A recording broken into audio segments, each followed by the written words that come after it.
ainsi que ses démonstrations. Ouvrons dans Agé, chapitre 2, verset 3. Donc permettez-moi de faire des rappels rapidement parce que j'aimerais qu'on avance un petit peu dessus. Agé, chapitre 2, verset 3.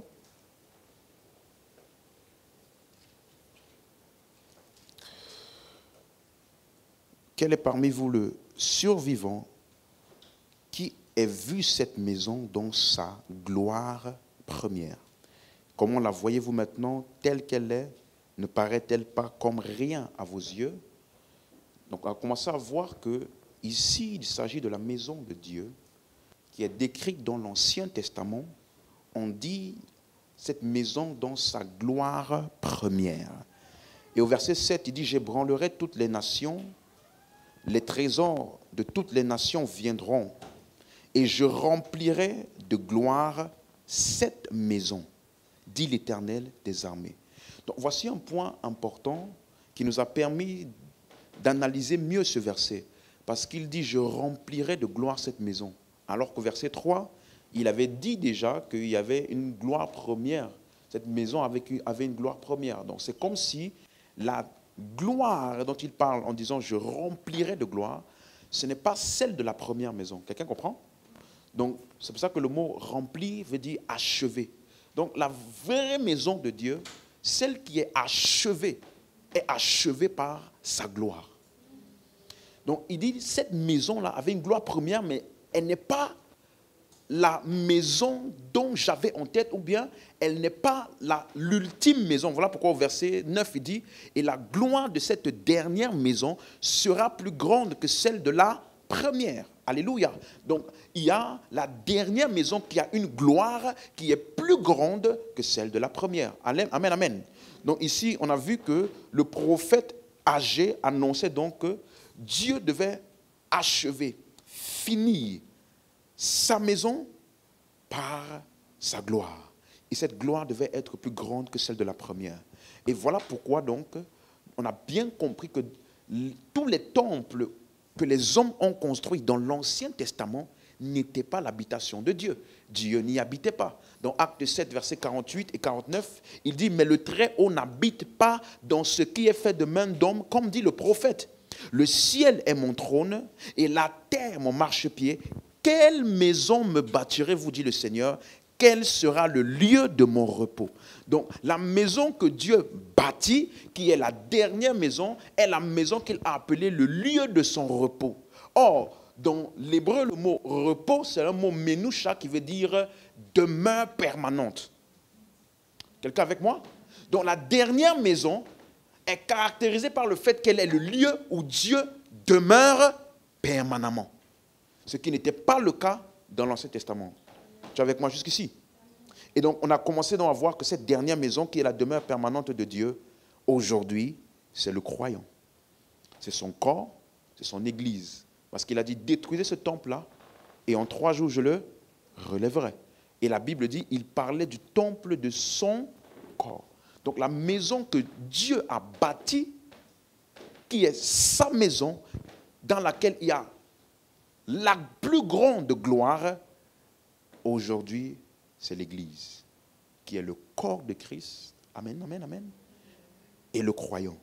Donc ce qu'on appelle la gloire de Dieu, elle est dans la résurrection de Christ parce que c'est par cet acte-là qu'il a bâti l'Église et elle est dans son esprit qui habite chaque croyant. Donc, je peux dire que l'Esprit de Dieu est la gloire de Dieu en nous. L'Esprit de Dieu est la gloire de Dieu en nous. Donc, je peux dire à quelqu'un, tu n'as pas besoin d'aller quelque part pour chercher la gloire de Dieu. Alléluia. Parce que depuis la résurrection, Dieu a tabernaclé sa gloire dans son Église, individuellement et collectivement. Donc, le lieu où nous sommes maintenant ici, à cause de nous, est rempli de sa gloire. Donc, tu vois que ce n'est pas d'abord une sensation, mais plutôt une conscience qui vient de la connaissance. Amen, amen. Donc, si l'Esprit de Dieu est la gloire de Dieu en nous, on a vu dans l'Ancien Testament, quand la gloire de Dieu était en manifestation, il y avait beaucoup de démonstrations, n'est-ce pas? Donc la gloire de Dieu n'est pas invisible, elle a des manifestations. Nous avons vu qu'il y a des hommes, par exemple, qui tombaient, il y a des hommes qui avaient des expériences, ils voyaient, ils entendaient. On a vu qu'il y a même des choses illogiques qui se passaient, certains n'arrivaient pas à rester debout, d'autres n'arrivaient pas à entrer dans le temple. Donc toutes ces démonstrations, on a vu aussi, il y avait des signes et des prodiges, des miracles. Amen. Et on a vu que donc le croyant aujourd'hui, parce qu'il est le temple de la gloire de Dieu, c'est maintenant par l'Esprit de Dieu en nous, il y a ce qu'on appelle donc les démonstrations de l'Esprit. C'est clair? Donc, le jour où tu as reçu l'Esprit de Dieu en toi, il est attendu que de toi émergent certaines manifestations qui sont la preuve ou la démonstration de la gloire de Dieu qui est en toi. Quelqu'un comprend? C'est clair jusqu'ici? Donc, c'est des rappels. Donc, c'est la raison pour laquelle maintenant, Jésus, lorsqu'il est maintenant arrivé dans les 4 évangiles, la Bible nous dit, au commencement était la parole était avec Dieu, la parole était Dieu. Ça, c'est dans Jean 1, verset 1. Au verset 14, il dit, et la parole a été faite chair, et nous avons contemplé sa gloire. Donc, ce que Moïse avait demandé, fais-moi voir ta gloire, il demandait quoi? Il demandait en fait, parce qu'il ne demandait pas les miracles, parce qu'il a vu les miracles. Il a ouvert la mer Rouge, il a eu tout type de miracles. Mais après, il a dit, fais-moi voir ta gloire. Qu'est-ce qu'il demandait à Dieu? Il disait, je ne veux plus juste la première gloire. Je veux la dernière gloire, qui est lorsque Dieu lui-même devient localisable, incarné dans un lieu.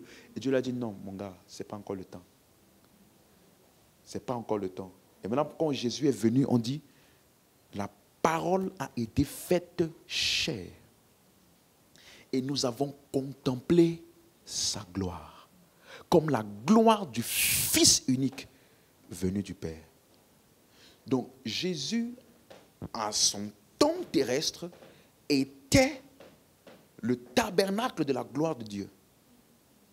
Et si toi et moi aujourd'hui nous sommes aussi le temple de sa gloire, on peut voir comment Jésus a marché et opéré dans la gloire pour faire pareil. Oui? C'est pour ça que tu vas voir que la Bible nous dit dans Matthieu 28, verset 20, lorsque Jésus était sur le point de partir, si je peux dire ça comme ça, il dit, faites de toutes les nations des disciples, et puis au verset 20, il dit, enseignez-leur à observer tout ce que je vous ai prescrit. Et je suis avec vous tous les jours jusqu'à la fin du monde. Donc, ça, c'est le verset sur lequel j'ai commencé un peu à m'arrêter parce que je pensais qu'il partait. Mais il dit, je suis avec vous tous les jours jusqu'à la fin du monde. Donc, en réalité, Jésus n'a jamais quitté la terre. Sinon, cette parole ne serait pas vraie. Donc, quelqu'un me comprend? Donc ça veut dire qu'il était en train de dire que le Jésus que vous voyez physiquement ici, avec toutes ses capacités, sera maintenant présent en eux par son esprit et continuant son œuvre sur la terre. Donc aujourd'hui, Jésus est visible par son Église. Nous sommes le prolongement de ses œuvres. Nous sommes la continuation de son œuvre sur la terre. Quelqu'un me comprend? Donc, c'est pour ça qu'on a lu Jean 20, verset 21. Ouvrons ensemble, Jean 20, verset 21. Il a dit, Jésus leur dit de nouveau, la paix soit avec vous. Comme le Père m'a envoyé, moi aussi je vous envoie. Donc, il dit, je vous envoie de la même manière que le Père m'a envoyé. Et donc, la semaine passée, on a commencé à voir comment est-ce que le Père avait envoyé Jésus pour que nous puissions savoir comment est-ce que nous aussi, il nous a envoyés. Puisque Jésus était la gloire de Dieu sur la terre, n'est-ce pas?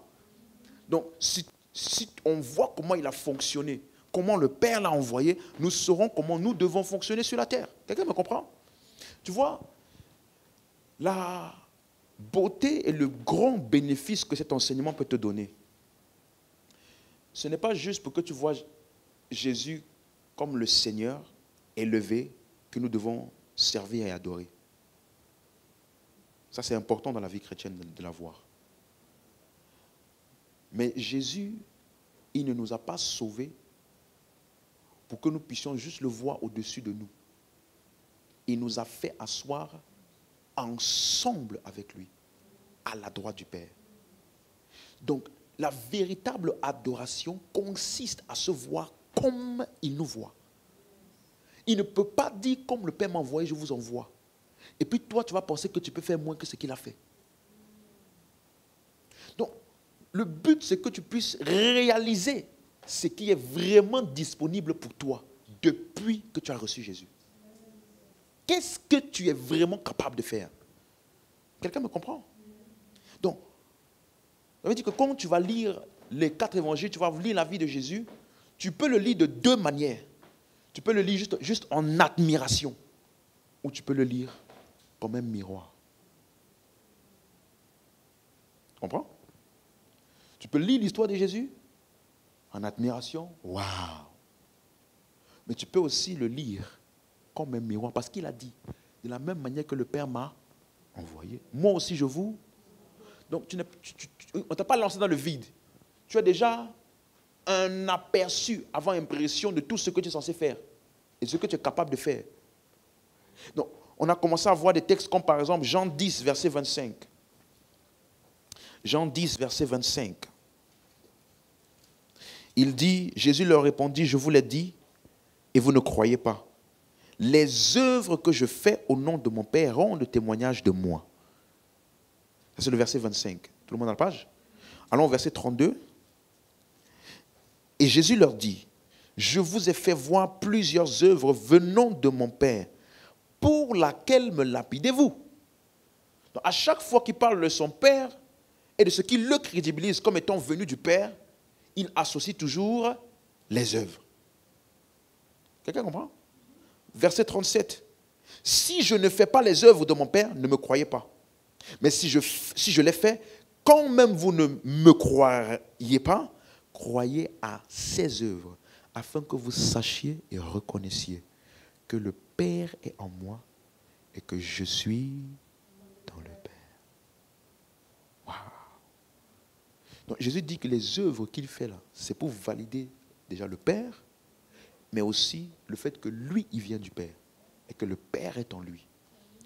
Qui a le Père en lui? Tu crois en ça? Donc ça veut dire que toi et moi, nous sommes censés faire quoi? Les œuvres de notre Père. Donc, suis-moi. C'est pour cela que la semaine passée, on a commencé à parler du Paraclet, l'autre consolateur. Il a dit dans Jean 14, verset 10. Tu es avec moi? C'est un rappel, donc. C'est pour ça que Jean 14, verset 10, il a dit, ne crois-tu pas que je suis dans le Père et que le Père est en moi? Les paroles que je vous dis, je ne dis pas de moi-même. Et le Père qui demeure en moi, c'est lui qui fait les... Donc, écoute-moi.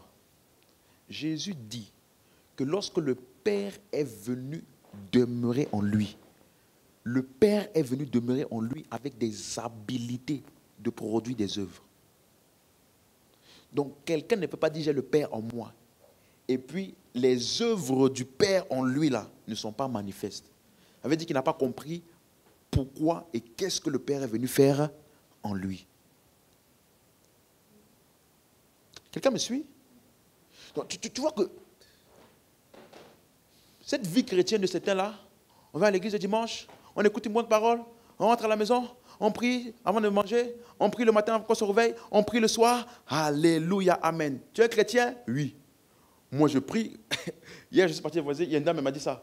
Moi, au moins tous les jours avant de dormir, au moins je demande pardon une fois. Comme ça, au moins je sais que tous les péchés de la journée sont réglés. Donc, je m'assure d'avoir une vie où tous les jours, quand même, je dis pardon pour mes péchés. Merci Père. Alléluia. Merci pour la journée. C'était une bonne journée. Amen. Si c'est ça ta vie chrétienne, soit tu n'as pas prêté attention à ce qu'on t'a dit, soit tu n'as rien compris de ce qu'on t'a dit. Parce que la raison pour laquelle le Père est venu en toi, Jésus dit, je vous dis que le Père habite en moi et que je suis dans le Père. Vous ne me croyez pas. Croyez au moins à cause de ces œuvres-là, parce que les paroles que je vous dis, je ne les dis pas de moi-même, mais le Père qui demeure en moi, c'est lui qui fait les œuvres, bien-aimés. Ça veut dire qu'en tant que chrétien, tu dois avoir confiance en tes paroles. Elles ne sont pas vides. La capacité du Père en toi accompagne ce que tu dis. Le Père qui... Ce que je dis là, je n'ai pas de moi-même. Ce n'est pas de moi-même que je dis ça. Donc je ne me confie pas sur la puissance de mon art oratoire, ni sur la puissance de ma bonne parole. Je me confie dans le fait que ce que j'ai dit là, le Père qui est en moi, il accomplit. Ce n'est pas moi qui fais les œuvres, le Père qui demeure en moi. Donc, tu vois, est-ce que tu es conscient de ce que Dieu est venu faire en toi? Beaucoup de chrétiens, oh, je sais qui je suis en Christ. Ce n'est pas une chanson. Il n'est pas venu te faire chanter. Parce que des fois, tu venais chanter, je marche avec puissance, j'ai accompli les miracles, je vis une vie de faveur. Tu vois un malade, dans ta tête, tu commences, et si je prie, et si. Ce que tu chantais là, c'était quoi? C'est pourquoi une activité importante dans la vie du croyant, c'est ce qu'on appelle la méditation. Qui est l'activité par laquelle tu te vois faire ce que tu es censé faire. Dans ton intellect, jusqu'à ce que tu le crois. Et quand maintenant tu es devant la situation dans le physique, tu l'avais déjà vu, tu t'étais déjà vu faire ça dans le spirituel. Tu t'étais déjà vu faire ça dans ton cœur. Tu me suis? Je te dis, je suis tellement décidé à tout manifester que je peux prendre 4 heures de temps comme ça. Je ne prie pas, hein? Je m'assois juste. Jésus regarda Pierre. Jésus regarda Simon. Tu es Simon, fils de Jonas. Je m'assois, il commence à regarder. Comment était Simon? Comment a-t-il reçu le nom de Simon là? Comment je me vois faire ce que Jésus fait. Le jour où je serai maintenant devant le cas, tu sais quoi? Il ne va pas trembler parce que j'avais déjà vu ça. Me voir, je m'étais déjà vu faire ça une fois. Tu dois te voir guérir les malades. Tu dois te voir parler et la chose arrive. Le Père n'est pas venu en toi pour que tu viennes à l'église. Le Père n'est pas venu en toi pour que tu viennes à l'église et que c'est quoi le nom de ton église? À mon église, tu ne connais pas mon église, c'est MCR, notre pasteur, vraiment, il prêche bien, il y a de bons enseignements là-bas. Tu veux que je te passe la chaîne YouTube et tout? Oui, tu n'as pas besoin du Père pour faire ça. Tu dois être en mesure de dire aux personnes, voici ce que je vous dis. Je ne le dis pas de moi-même. Mais le Père qui demeure en moi, c'est lui qui fait les œuvres. Verset 11. Croyez-moi, je suis dans le Père et le Père est en moi. Croyez du moins à cause de ses œuvres.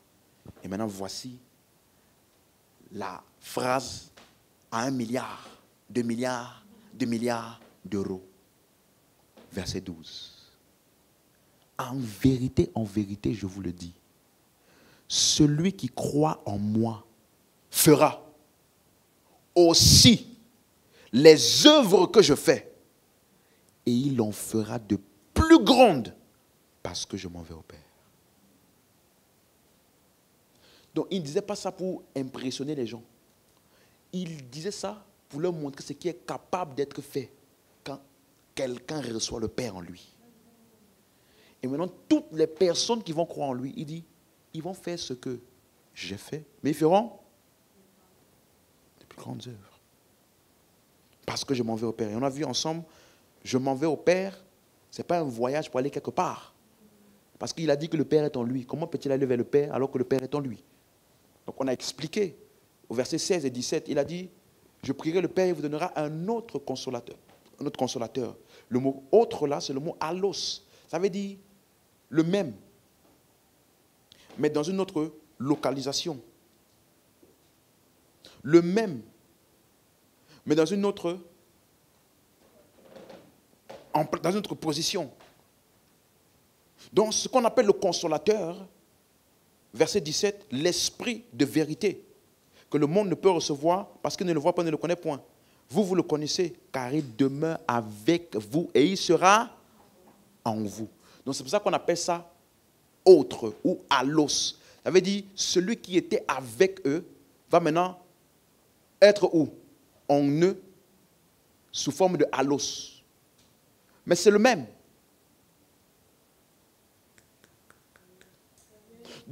en vérité, tu comprends ça quand tu comprends, tu lis maintenant le verset 20, dans le consolateur qui était avec eux va devenir le allos en eux. C'est pourquoi il emploie le terme allos, parce que ça ne sera plus la même position. Et verset 20, il dit, en ce jour-là, vous connaîtrez que je suis où? En mon Père, et que vous êtes où? En moi, et que je suis où? En vous. Vous voyez? Donc il était avec eux. Maintenant, il dit, je serai où? Je suis où? En vous. En ce jour-là, je suis où? En vous. Donc son départ vers le Père, je m'en vais au Père, c'est son transitionnement, son passage de demeurer avec eux pour désormais demeurer en eux. Aller vers mon Père, si tu veux, ça veut dire introduire le Père en vous. Je m'en vais vers mon Père veut dire je vais introduire le Père en vous. Et il dit que pour toutes les personnes qui croiront donc, verset 12, il fera les œuvres que je fais, il fera de plus grandes. Donc, quelqu'un me comprend? C'est pour ça qu'on appelle ça de plus grandes œuvres. On a vu ça, la plus grande gloire. C'est l'habitation désormais de Dieu ou du Père dans le croyant. C'est ça qu'on appelle la plus grande gloire. C'est ça les plus grandes œuvres. Parce que ça ne sera plus Jésus lui seul qui saura faire ça, mais tous les croyants feront les œuvres. Et regarde un verset. Donc au verset 12, il a dit, celui qui croira fera les œuvres, n'est-ce pas? Maintenant, au verset 13, il dit, tout ce que vous demanderez, écoute-moi bien, en mon nom, je le... Mais au verset 12, il a dit, qui doit faire? Et au verset 13, qui fait? Tu comprends maintenant? Ça veut dire que les œuvres qui sont produites par le croyant aujourd'hui, ce sont les œuvres de Jésus à travers lui. Et c'est pour ça qu'il est venu habiter en toi. Et il t'explique le phénomène de comment tu vas le faire. Il parlait, la chose arrivait. Et il te disait, c'est le Père qui habite en moi qui fait. Maintenant, il te dit, toi aussi. Tout ce que tu vas, tout ce que vous, lisez, verset 13. Et tout ce que vous, ça veut dire quoi demander? Demander ici, ce n'est pas, s'il te plaît. Demander a le sens de exiger, réclamer que ça soit fait. Quand tu dis par exemple, je demande que ça soit nettoyé tout de suite. Ce n'est pas demander une faveur. C'est demander dans le sens que tout ce que tu vas demander qui arrive, en son nom, ça engage sa capacité en toi pour le faire. Donc, tu veux opérer beaucoup dans les miracles, tu dois être quelqu'un qui parle beaucoup. Pas qui parle des problèmes, hein, mais qui parle le nom là. Tout ce que ce nom est capable, tous les accomplissements et les habilités de ce nom. Au lieu de dire, ah, la maladie c'est chaud, tu dis, je suis guéri au nom de Jésus. Ce corps est le temple du Saint-Esprit. Du haut de ma tête jusqu'à la plante de mes pieds, je suis en parfaite santé. Voilà comment on parle. Quelqu'un va te regarder, mais tu parles comme ça, pourquoi? Ce que je dis, je ne le dis pas de moi-même. Mais le Père qui habite en moi, c'est lui qui opère la guérison dans mon corps.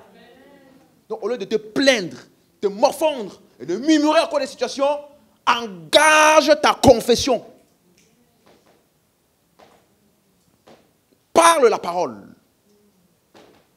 Et la puissance de Dieu te précédera pour accomplir ce que tu as dit.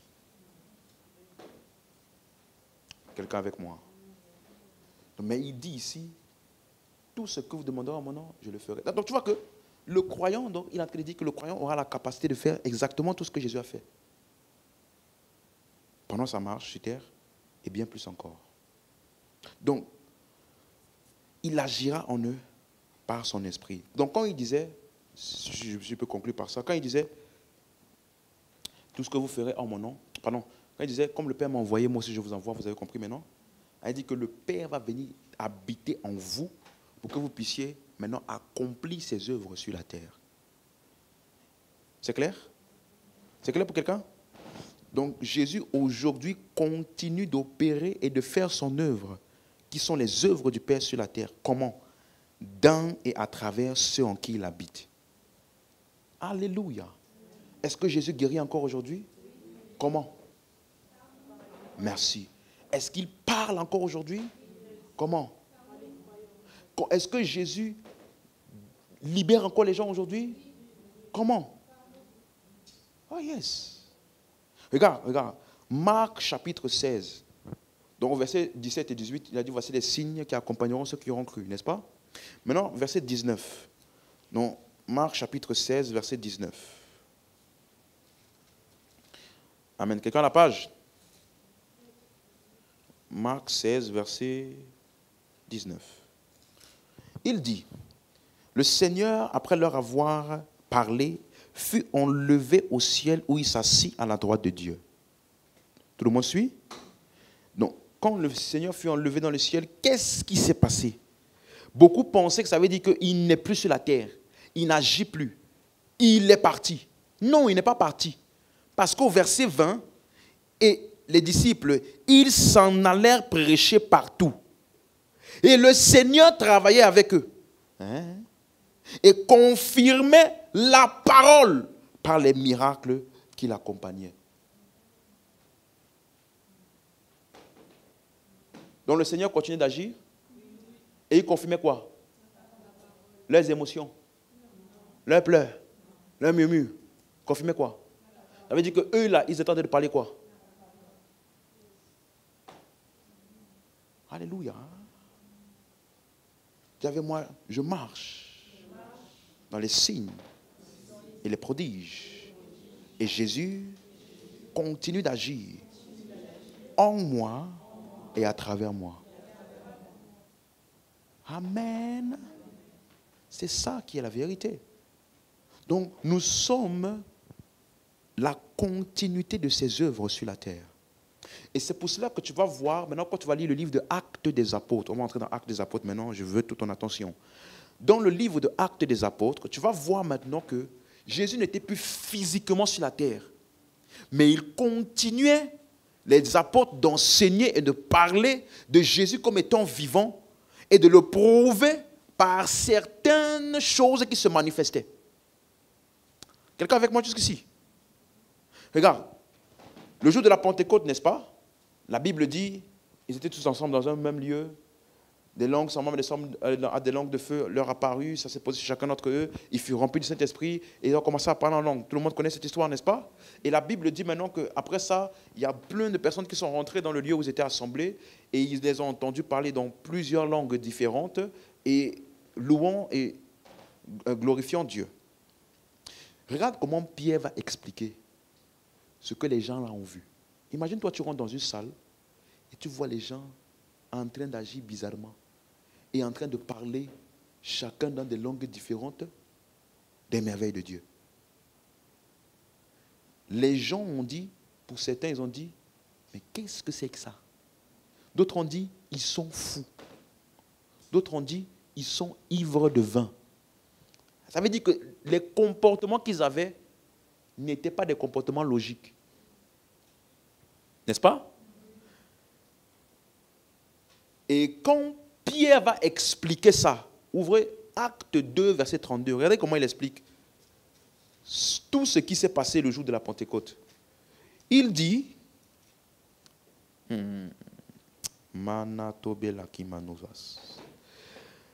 Acte 2, 32. Il dit, c'est ce Jésus que Dieu a ressuscité. Tout le monde suit? Nous en sommes tous. Donc, il parle de la résurrection de Jésus et du fait que Jésus est toujours vivant. Tu es avec moi? Regarde maintenant verset 33. Ce Jésus qui a été ressuscité, il a été élevé par la droite de Dieu et il a reçu du Père le Saint-Esprit qui avait été promis. Et il a répandu comme vous le voyez et vous entendez. Donc, il est en train de dire que ça là, c'est l'Esprit de Dieu qui a été répandu, qui fait en sorte qu'on voit et on entend des choses. Donc, dis avec moi, quand l'Esprit de Dieu est répandu, il y a des choses à voir et des choses à entendre. Donc, ça veut dire que si je suis dans un endroit et que l'Esprit de Dieu a été répandu, je vais entendre des choses, pas spirituellement. Hein. Les gens qui sont sous l'influence de l'Esprit là, je vais voir des choses. Comme le jour de Pentecôte. Les gens qui sont entrés là, ils ont vu certains types d'agissements et ils ont entendu des sons qui venaient de ce que ces gens-là disaient. Donc, quand l'Esprit de Dieu se meut et remplit un lieu où est répandu, déversé dans un lieu. Écoute bien ce que je te dis. Ça veut dire que c'est la preuve que Jésus est vivant. Parce que l'Esprit de Dieu en nous est la continuité de l'œuvre de Jésus. Donc Jésus est vivant et Jésus est présent. Quand il est vivant et quand il est présent, on voit des choses bizarres. Les gens se comportent bizarrement et ils parlent sous l'influence de l'Esprit. Alléluia. Donc ça te montre que le même Jésus qui les avait enseignés et qui faisait des miracles avant est désormais vivant en chacun d'eux. C'est ce qu'il est en train d'expliquer. Ne croyez pas que le Jésus, il est ressuscité. Il est à la droite du Père. Et il a répandu l'Esprit. Et l'Esprit qu'il a répandu là, c'est ça que vous voyez comme ça. Donc, ça là, c'est l'Esprit de Jésus. Donc le Jésus que vous pensez qu'il est mort, il n'est pas mort. Voilà son Esprit qui continue d'agir. Regardez les gens là. C'est l'Esprit de Jésus en pleine manifestation.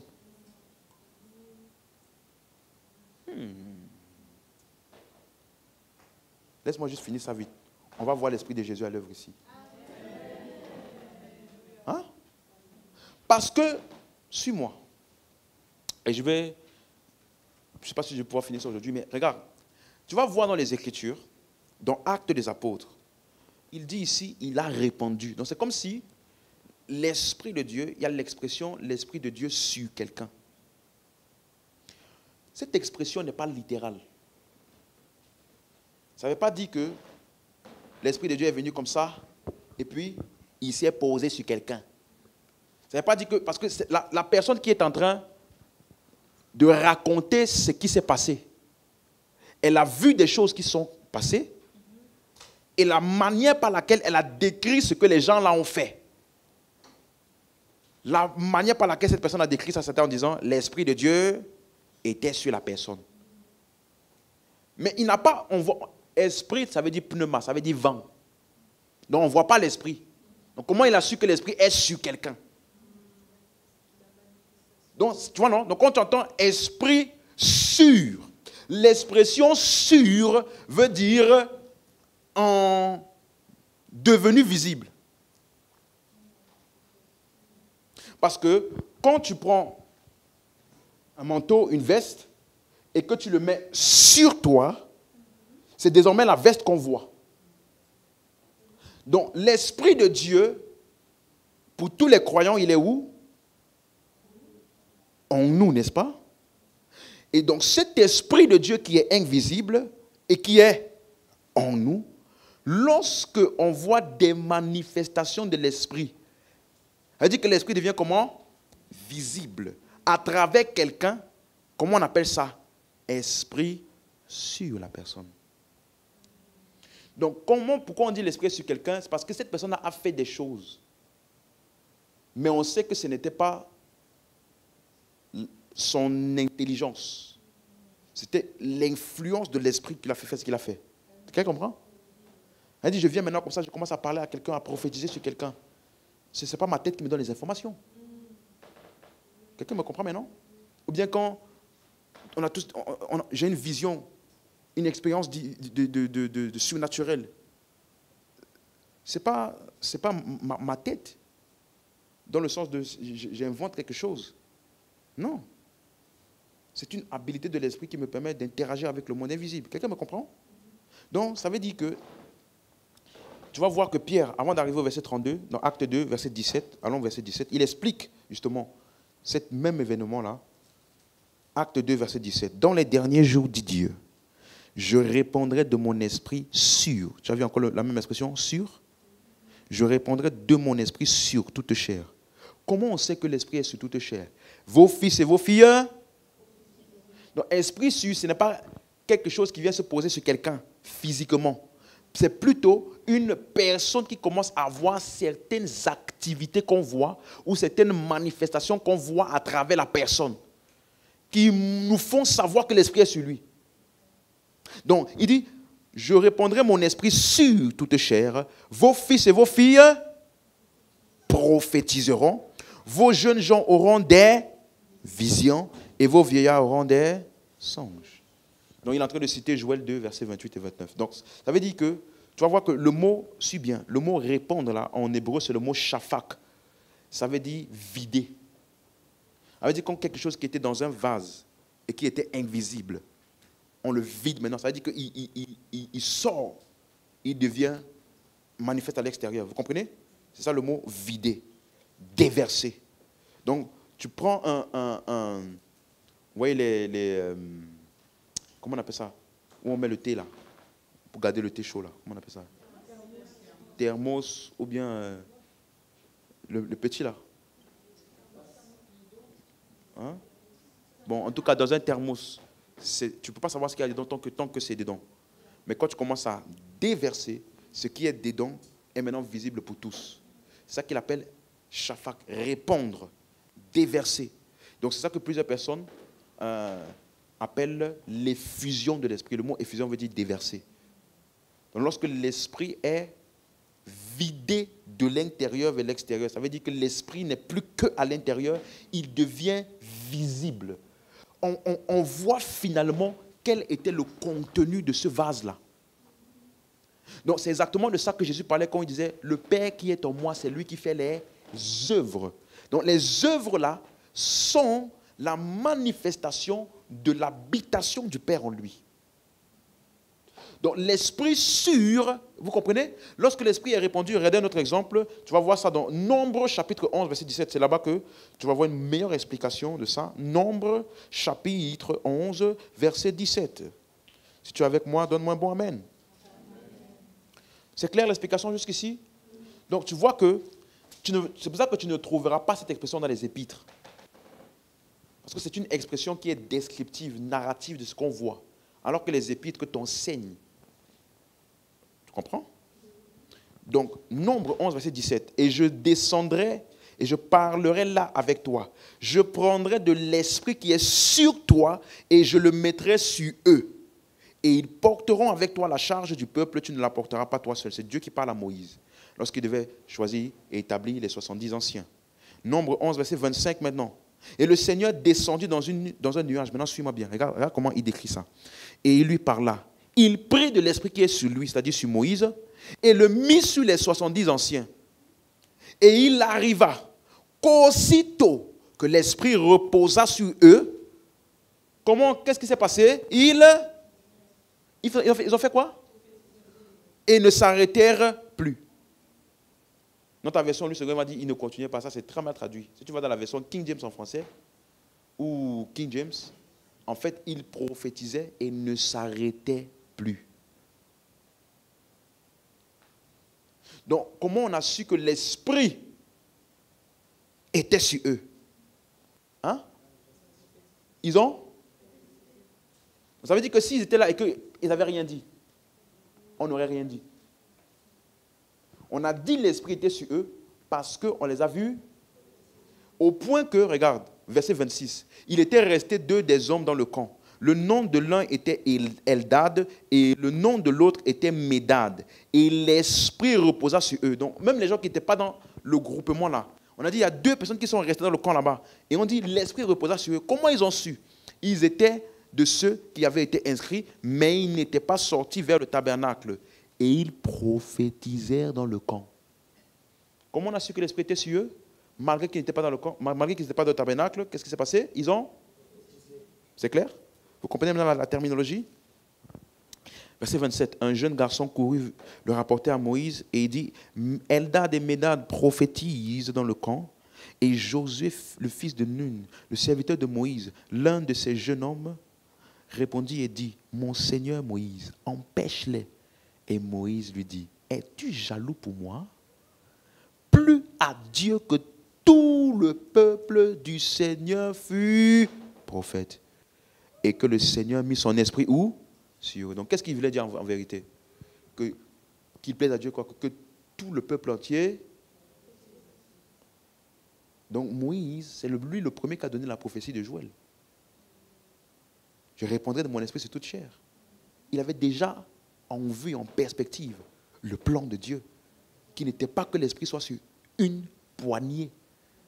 Et j'étais toujours expliqué les églises dans lesquelles il n'y a que l'homme de Dieu qui opère. Et puis tout le peuple vient pour admirer la grâce de Dieu sur l'homme de Dieu. Ce n'est pas le modèle de Dieu. Le modèle de Dieu, c'est que tout le peuple soit composé de prophètes, c'est-à-dire tout le peuple ait l'esprit sur eux et que tous prophétisent. Ça, c'est le modèle de Dieu. Donc, ce qu'on appelle l'esprit sûr dans l'Ancien Testament, ce sont les expériences des choses que les témoins oculaires ont vues observer en regardant les gens. Ces gens-là prophétisaient, parlaient sous inspiration. On dit non, là, l'esprit est sur lui. Donc c'est une description d'une activité qu'on voit. C'est clair? Ce n'est pas l'esprit vient se poser, tu vois l'esprit comme ça se pose, comme ça sur quelqu'un. Ça, tu peux avoir une vision comme ça, mais c'est symbolique. C'est clair? Donc voilà pourquoi dans Ésaïe 61, verset 1, il dit « L'esprit du Seigneur est sur moi, car il m'a oint pour annoncer de bonnes nouvelles aux pauvres. » Tu as vu encore? L'esprit du Seigneur est sur moi. Il m'a oint pour faire quoi? Annoncer. Donc, comment on voit l'esprit sur lui? Il est en train de parler. Est-ce que c'est clair? Donc, revenons dans notre texte, Acte 2, verset 17. Donc, c'est clair maintenant pour l'expression l'esprit sûr? Ça fait sens pour tout le monde? Dans Acte 2, verset 17, maintenant, il dit « Dans les derniers jours, je répandrai de mon esprit sur toute chair. Vos fils et vos filles prophétiseront, vos jeunes auront des visions et vos vieillards auront des songes. » Donc, quand l'esprit de Dieu est sur quelqu'un, les choses qu'il dit ou qu'il fait, c'est parce que intérieurement, il est en train d'avoir des interactions avec l'esprit de Dieu sous forme de vision, songe ou bien impression. Donc quand l'esprit est sur toi, voilà ce que tu vas ressentir ou recevoir. Tu vas voir des choses qui ne sont pas physiques. Tu vas entendre des sons qui ne sont pas audibles à l'oreille. Tu vas savoir surnaturellement des choses. L'esprit sûr. Quelqu'un me comprend? Donc, mais voici une chose. Avant de dire ça dans Acte 2, Jésus avait déjà annoncé dans Acte 1, verset 4, comme il se trouvait avec eux, il leur recommanda de ne pas s'éloigner de Jérusalem, mais d'attendre la promesse du Père. Ce que je vous ai annoncé, leur dit-il, verset 5, car Jean a baptisé d'eau, mais vous, dans peu de jours, vous serez baptisés du Saint-Esprit. Donc Jésus, pour décrire cet événement-là de Acte 2, il leur dit d'attendre et il appelle ça deux choses. Première chose, il appelait ça quoi? La promesse du Père. Et deuxièmement, il appelait ça quoi? Vous serez baptisés du Saint-Esprit. Quelqu'un comprend? Donc ça veut dire le même événement-là de Actes des Apôtres, de la Pentecôte, a été appelé par Pierre. L'Esprit s'est répandu sur tous. C'est appelé par Jésus quoi? La promesse du Père. Et Jésus l'a aussi appelé quoi? Le baptême du Saint-Esprit. C'est clair? Donc, voici une information importante que je n'arrêterai pas de répéter. Le baptême du Saint-Esprit n'est pas le salut.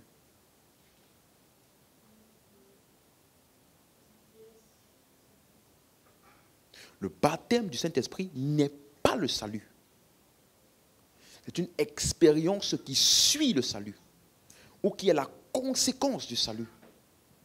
Mais ce n'est pas le salut. On va voir des exemples de personnes comme ça. Alléluia.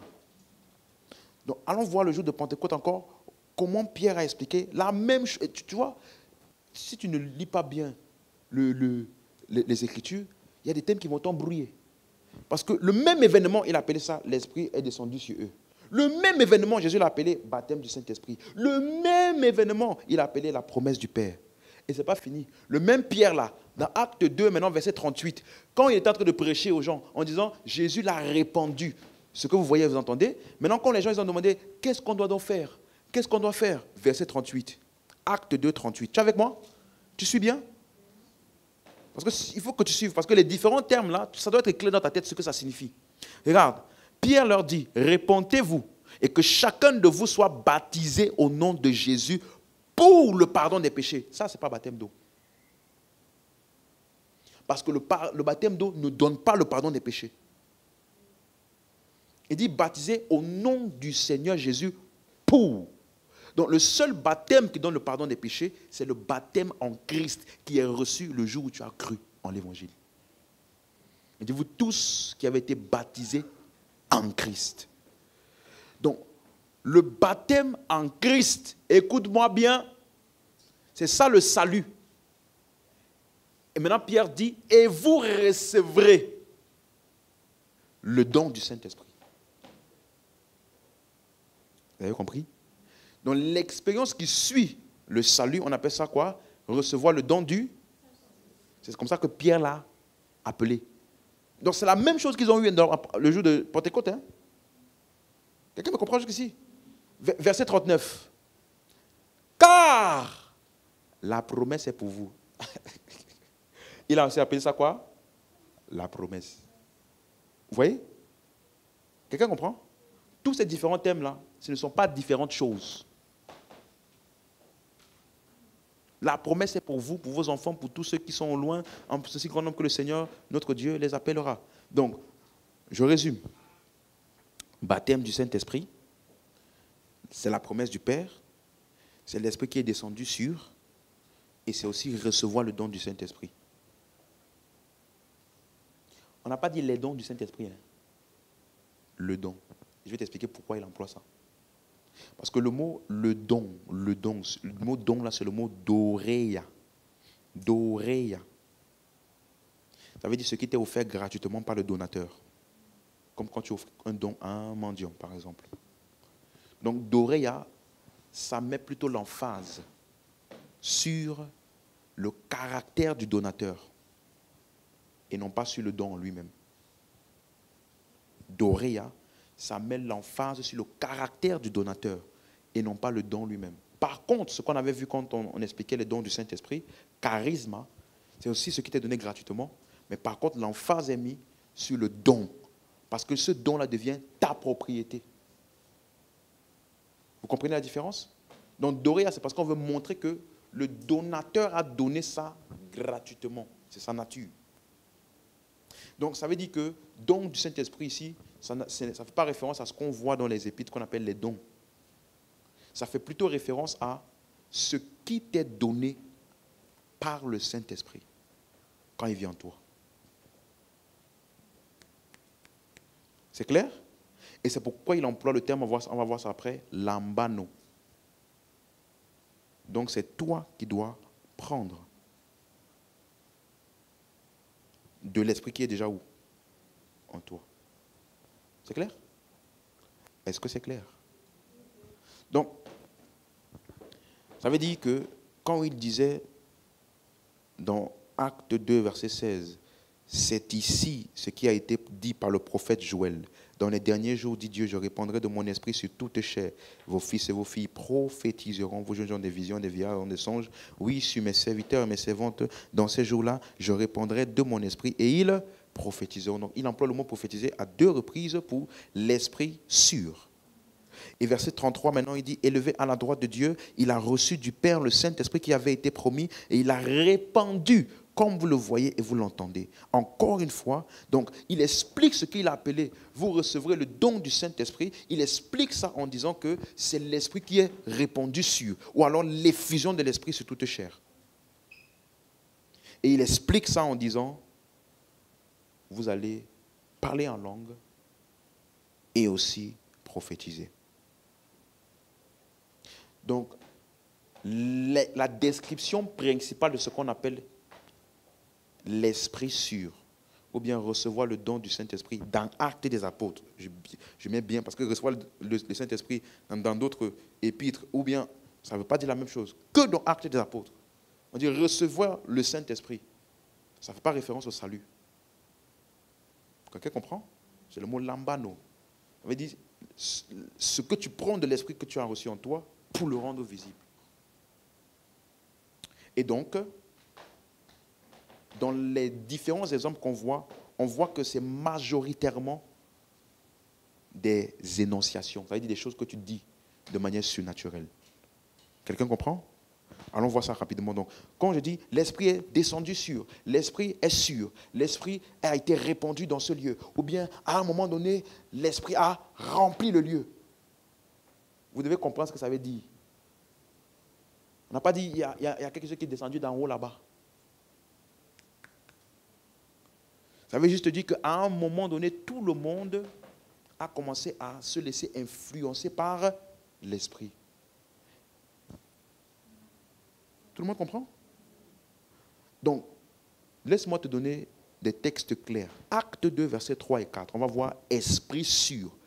Quelles sont les différentes choses qui sont visibles, que les gens ont fait, en règle générale, quand l'Esprit est sur eux? Acte 2, verset 3. Des langues semblables à des langues de feu leur apparurent séparées les unes des autres et se posèrent sur chacun d'eux. Verset 4. Ils furent tous remplis du Saint-Esprit et se mirent à... Donc, caractéristique principale de l'Esprit sur les gens, ils parlent. Ici, ils ont parlé en langue. C'est clair? Et Pierre a expliqué ça au verset 17 en disant, c'est l'Esprit dans les derniers temps qui se répandra sur toute chair et vos fils et vos filles prophétiseront. C'est clair? Clair? Avançons maintenant. Acte 8, verset 14. Voici maintenant une partie sur laquelle tu dois prêter attention.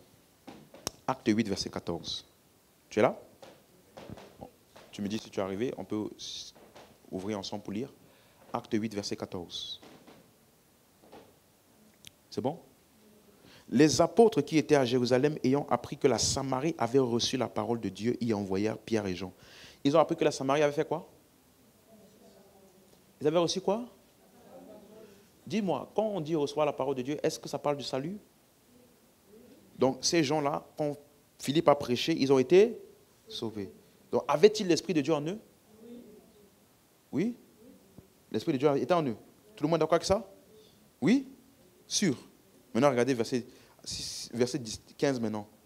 Donc, ils ont envoyé Pierre et Jean, et ceux-ci, arrivés chez les Samaritains, prièrent pour eux afin qu'ils reçussent le Saint-Esprit. Hein? Donc, on peut recevoir la parole sans recevoir le Saint-Esprit?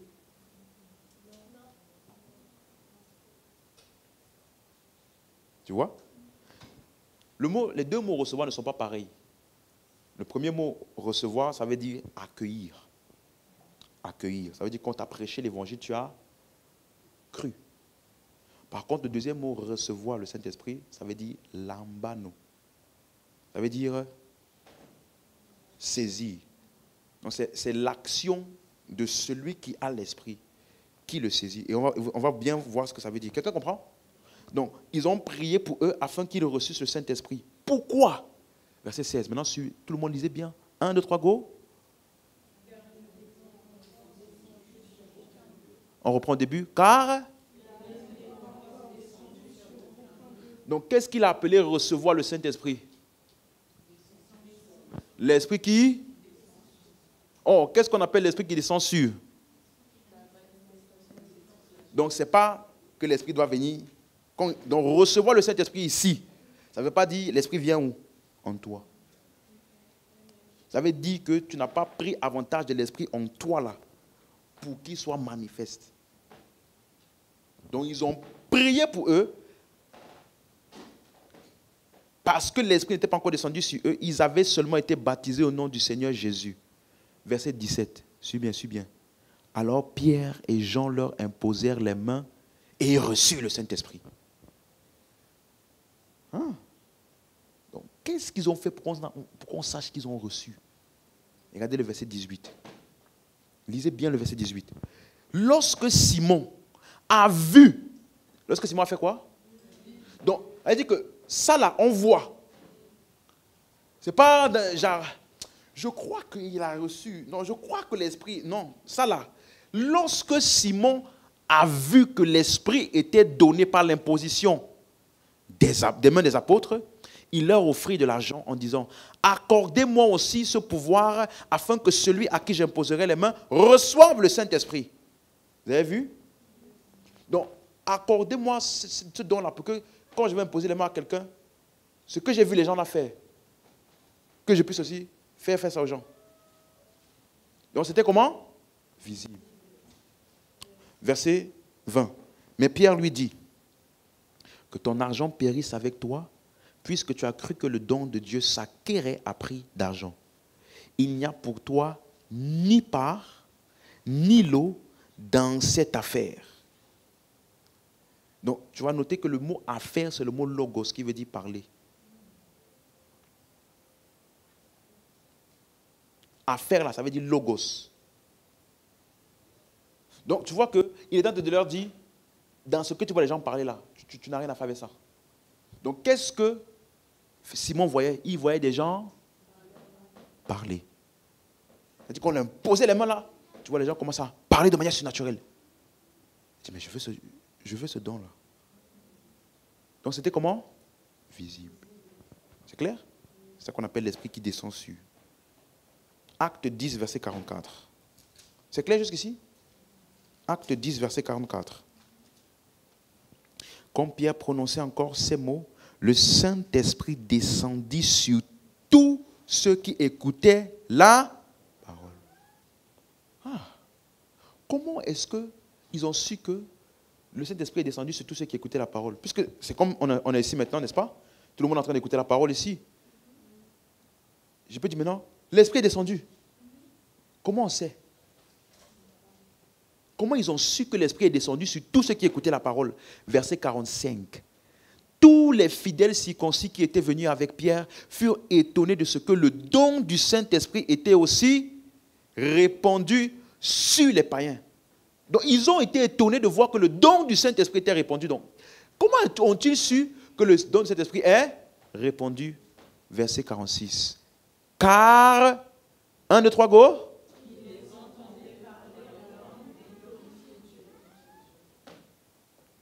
Il les entendait faire quoi? Et faire quoi? Donc, quand l'Esprit de Dieu est sur toi, tu vas. Donc, quand quelqu'un commence à parler en langue, l'Esprit est où? Quand quelqu'un commence à prophétiser, l'Esprit est où?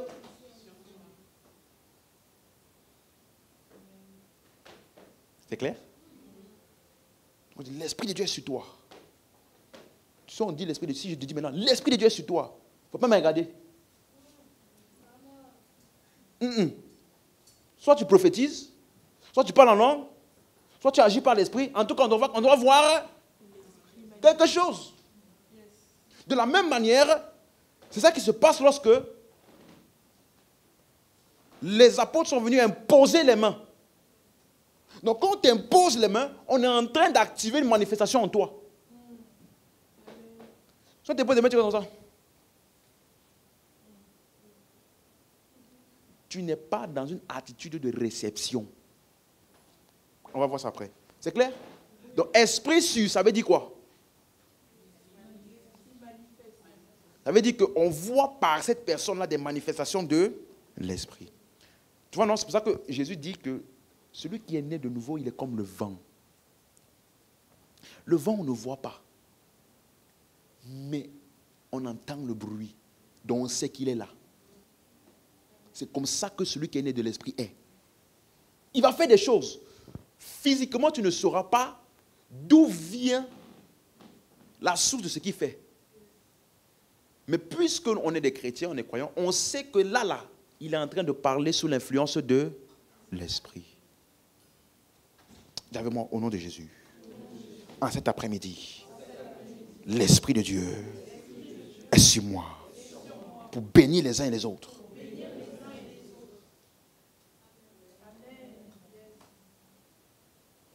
Et permets-moi juste de finir ça rapidement parce que tu vas voir que ça demande toi ta coopération. Ça ne s'impose pas à toi. C'est pourquoi il a dit, quand vous allez repentez-vous, chacun soit baptisé, alors vous recevrez le don du Saint-Esprit. Quand tu as cru, l'Esprit de Dieu est venu en toi avec ses habilités. C'est à toi de... Donc, écoute-moi, les habilités sont toujours disponibles. Tout dépend de ta faculté et ta capacité à prendre. Donc, tu peux voir quelqu'un, il a un puits chez lui. Et avec ce puits-là, quelqu'un peut juste penser que ça peut juste nettoyer sa chaussure. Quelqu'un d'autre va utiliser ce puits-là à fond pour faire à manger, pour se laver, pour nettoyer sa voiture, nettoyer la maison. C'est le même puits. L'un a su prendre plus que l'autre. Mais ils n'ont pas moins l'un que l'autre. L'autre s'est plus puisé que l'autre. Quelqu'un comprend? Ok. Allons dans Acte 11, verset 15. C'est clair maintenant? L'Esprit est descendu sur. Acte 11, verset 15. Lorsque je me fus mis à parler. Donc Pierre, maintenant, il est retourné à Jérusalem. Parce qu'il était dans la maison de Corneille. Il dit que pendant qu'il parlait, l'Esprit est descendu sur tous ceux qui écoutaient la parole, n'est-ce pas? Maintenant, il est retourné à Jérusalem. Il a commencé à leur raconter ce qui s'est passé. Il dit, lorsque je me fus mis à parler, le Saint-Esprit descendit sur eux comme sur nous au commencement. Donc, il est en train de relier l'événement de la maison de Corneille à la Pentecôte. C'est la même chose. Et verset 16. Et je me souviens de cette parole du Seigneur. Jean a baptisé d'eau, mais vous serez baptisés du Saint-Esprit. Donc, tu es d'accord avec moi que le jour où tu as reçu le Saint-Esprit, il n'y a plus aucune manifestation de l'Esprit qui te manque. Le baptême du Saint-Esprit est ton introduction dans les manifestations de l'Esprit. C'est pour ça que le premier signe, c'est parler en langue. Et puis quand tu parles en langue maintenant, le même flot là, le même esprit te donne la capacité aussi de prophétiser. Le même jour là, si on t'engage bien, tu peux prier pour un malade, il est guéri. Le même jour là, tu peux prophétiser pour quelqu'un, parole de connaissance, le même jour là. En fait, tu vas te rendre compte qu'on t'a introduit dans un fleuve intarissable où tu peux nager, couler, puiser à volonté. Donc, nous en Christ, nous ne sommes pas en manque de dons. Nous ne sommes pas en arrière d'aucun don. J'ai toujours les dons d'énonciation.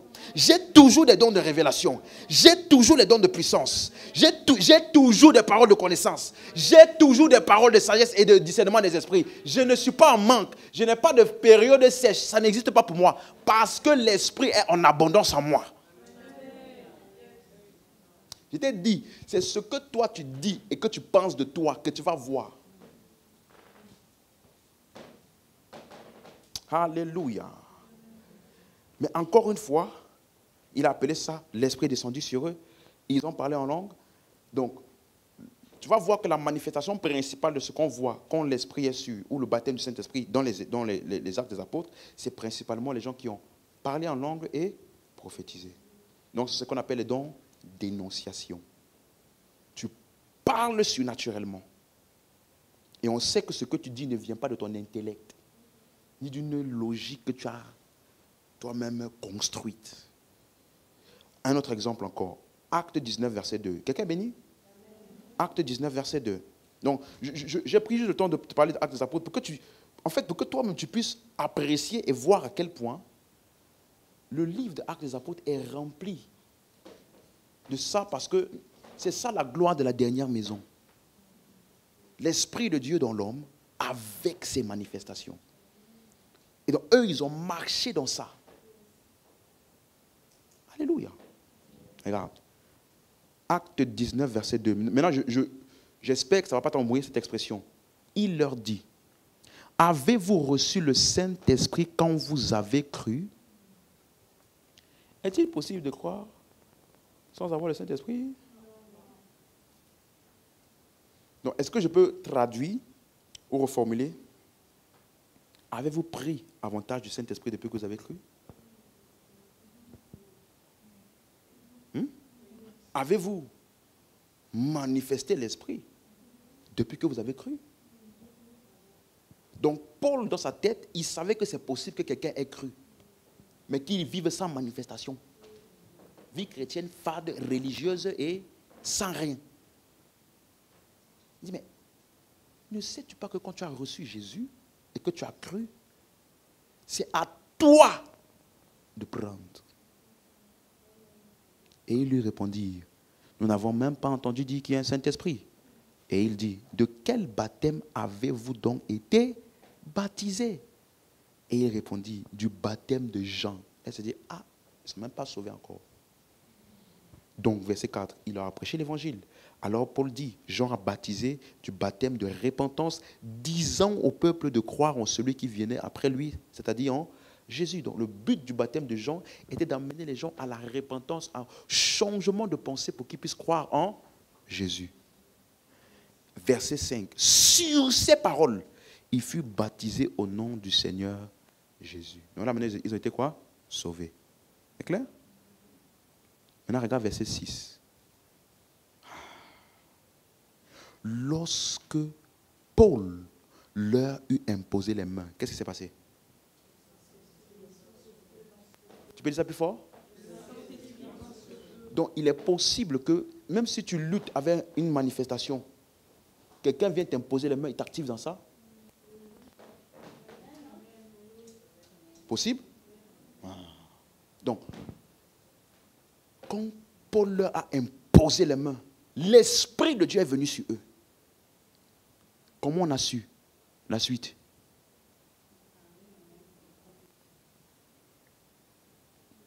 Qu'est-ce qu'ils ont fait? Tu t'imagines? Ton premier jour de conversion, tu parles en langue et en plus, tu prophétises. Alors que nous, dans nos églises, on a montré que prophétiser là, c'est pour une catégorie spéciale de personnes. C'est l'homme de Dieu qui est vraiment toujours dans la montagne là-bas. Il ne voit jamais les personnes. Il ne vit qu'avec les anges. Et puis si tu le touches là, hey, la grâce de Dieu sur lui, frère, tu n'as pas besoin de ça. Il n'y a pas besoin de jeûne et prière pour prophétiser. Il n'y a que besoin de l'Esprit de Dieu en toi et de savoir prendre. Et si même tu as du mal à prendre, tu viens voir quelqu'un comme moi, j'impose ma main, tu vas prophétiser. Oui, tu vas prophétiser.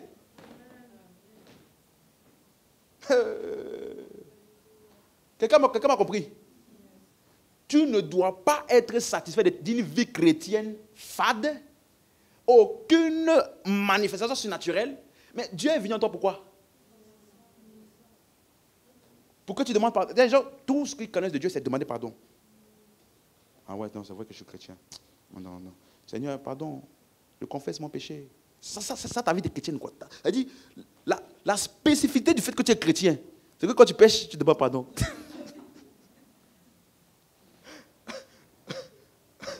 Non, frère. Tu dois être en mesure de manifester l'esprit qui est en toi là. Il faut que tu prennes ça, tu mettes ça sur toi. Comme quand tu rentres dans un magasin. Laisse-moi essayer ce manteau-ci. Laisse-moi essayer ça. Je vais mettre sur moi pour voir comment ça me va. Comment est-ce que la parole de connaissance me va? Laisse-moi voir comment ça me va. Ok. Comment est-ce que la parole de sagesse me va? Laisse-moi voir comment le don de prophétie me va. Ça me va. Laisse-moi mettre maintenant le don de guérison sur moi. Qui est malade là? Je vais mettre ça sur moi. Je ne peux pas permettre que ma vie chrétienne soit une vie chrétienne dans laquelle je n'ai jamais mis le don de guérison sur moi. Non, je vais mettre ça sur moi. C'est ce que tu mets sur toi qu'on voit. Parce que l'esprit n'est pas visible. Mais c'est ta responsabilité de prendre.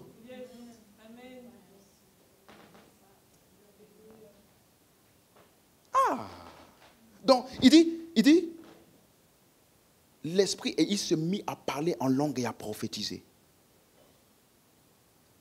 Donc, tout l'événement de Pentecôte dans Acte 2 a été décrit et par la suite par plusieurs thèmes. Ce qu'on a appelé par exemple l'esprit qui est descendu ou l'effusion de l'esprit, où l'esprit a été répandu. On a aussi appelé ça le don du Saint-Esprit. On a aussi appelé ça, il se mit à parler. Donc, recevoir le don du Saint-Esprit dans Actes des Apôtres, l'esprit qui est sur quelqu'un, ou recevoir le Saint-Esprit tout court, ou bien le Saint-Esprit est descendu sur. Ça faisait référence à quoi? Mais principalement dans Actes des Apôtres, c'est quoi? Des énonciations surnaturel. Et c'est pour cela que Paul dit, depuis que tu as cru, aide-moi à demander à ton voisin, depuis que tu as cru, as-tu pris le Saint-Esprit? Avez-vous reçu ou alors avez-vous pris? Regarde, laisse-moi te donner juste un verset rapidement. Acte 1, verset 20. Donc, parce que des fois, quand tu vois le mot recevoir là, tu penses que ça veut dire, je mets comme ça. Tu me lances quelque chose et j'attends que ça vienne. Non. Le mot lambano, regarde comment c'est traduit dans Acte 1, verset 20. Lambano. Dis avec moi, aujourd'hui je lambano. Toutes les choses que je n'ai pas encore pris depuis.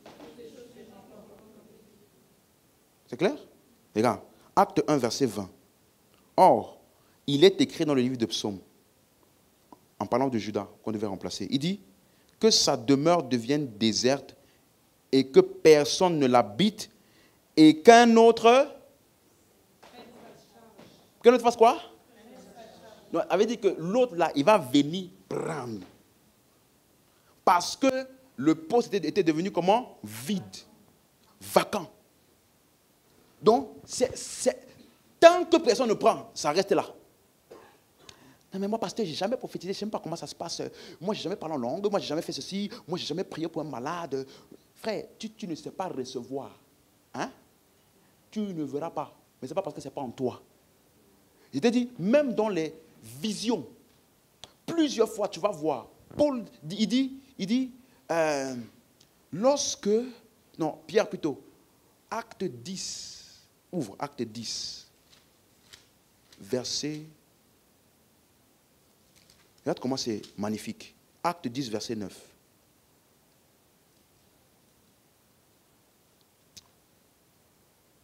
C'est clair? On peut aller? C'est bon? Le lendemain, comme ils étaient en route et qu'ils s'approchaient de la ville, Pierre monta sur le toit vers la 6e heure pour prier. Il allait faire quoi? Ok. Il eut faim et il voulut manger.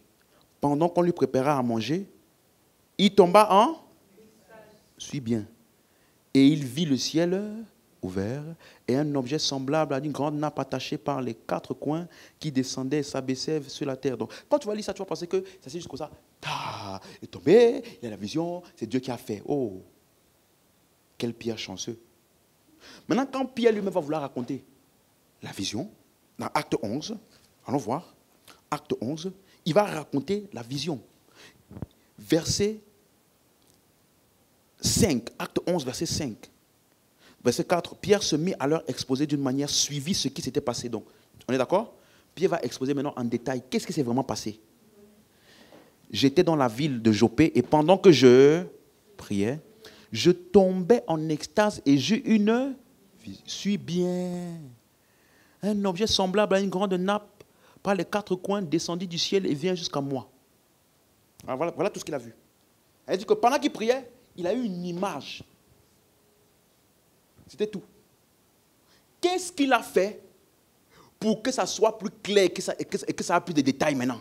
Il a commencé à voir les bêtes, il a commencé à voir la nappe, il a commencé à voir tout ça. Qu'est-ce qu'il a fait? Verset 6. Les regards fixés sur la nappe. J'examinais. Hein? Donc je peux examiner une image et une vision. Ça se passe où? Ça se passe où? C'est ça là que tu examines là, ça se passe où? Toi, ton problème, c'est que des fois, tu vas voir quelque chose là, tu vas dire, oh, c'est ma pensée. Satan, arrête de me distraire. C'est ça le problème de beaucoup de chrétiens. Tu ne sais pas ce que tu es en train de voir là. Est un petit fragment sur lequel, quand tu focalises, ça fait, tu as déjà vu appareil photo, zoom, zoom. Ah, si je vois maintenant une nappe. Il dit, j'ai fixé le regard, j'examinais et subitement, j'ai vu les quadrupèdes. Donc, la première fois qu'il a vu quelque chose, c'était juste une nappe. Quand il a fixé le regard et qu'il a examiné la nappe, il a commencé maintenant à voir des choses qu'il n'avait pas vues quand il n'avait pas fixé le regard. Voilà comment on reçoit dans les visions. Ça là, ça ne se passe dans ton imagination. On appelle ça les yeux de ton cœur. Les yeux de ton cœur. C'est clair? C'est-à-dire que tu pries, tu reçois une image. Tu reçois même le visage de quelqu'un. Suis-moi. Tu reçois le visage de quelqu'un. Fixe le visage là. Tu vas commencer à voir comment il y a tout un paysage autour de lui maintenant. Plus tu vas rester concentré, tu vas commencer à voir ce qu'il y a derrière lui. Tu vas commencer à voir ce qu'il y a devant lui. Tu vas commencer à voir, tu risques même d'avoir ce qu'Ananias a eu. L'endroit où il est, le nom du lieu où il était, le nom de la maison, ça appartient à qui? Et la vision même qu'il a eue. Tu vois, ton problème, c'est que tu penses que c'est pour une catégorie spéciale de personnes. On dit, voici la caractéristique de la fin des temps. Je répandrai mon esprit sur uniquement les hommes de Dieu. Sur qui? Vos jeunes gens auront des visions. Dans l'original, il dit, vos jeunes gens voiront des visions. Amen. Hein? Le temps viendra. Je pense que je vais faire une série spéciale. Comment voir? Ouais, je pense que je vais faire une série comme ça. Parce que, écoute-moi, c'est la caractéristique de là où tu es. Jésus a dit, si quelqu'un ne naît de nouveau, il ne peut voir. Donc, un des signaux que tu es né de nouveau là, c'est que tu vois le royaume. Tu vois le royaume? Il y a quoi dans le royaume là? On nous a tellement habitués à voir les démons, les hiboux, les serpents, les chimpanzés dans la nuit qui nous poursuivent. Voilà tout ce que les gens voient. Alors qu'il dit, voici la caractéristique. Personne ne peut, si quelqu'un ne naît de nouveau, il ne peut voir. Donc la caractéristique de ce que tu es né de nouveau là, c'est que le royaume là, tu vois. Amen. Hein? Mais revenons. Donc, c'est ça que Paul a appelé quoi? Avez-vous reçu, pris du Saint-Esprit quand vous avez... On peut se lever. Et ça là, n'oublie pas, il a dit c'est la preuve que Jésus est vivant. Qu'il est assis. Donc, quelle est la preuve que Jésus est vivant? Quelle est la preuve que Jésus est assis à la droite du Père? C'est parce qu'il a répandu l'Esprit, comme nous le voyons. Donc, à chaque fois que quelqu'un manifeste l'Esprit, il fonctionne par les choses de l'Esprit. On est en train de prouver que Jésus est toujours vivant parce qu'il agit toujours jusqu'à aujourd'hui. Alléluia. Amen. Donc, est-ce que en quelques minutes, tu peux prendre de l'Esprit? Tu es conscient que tu as l'Esprit de Dieu en toi?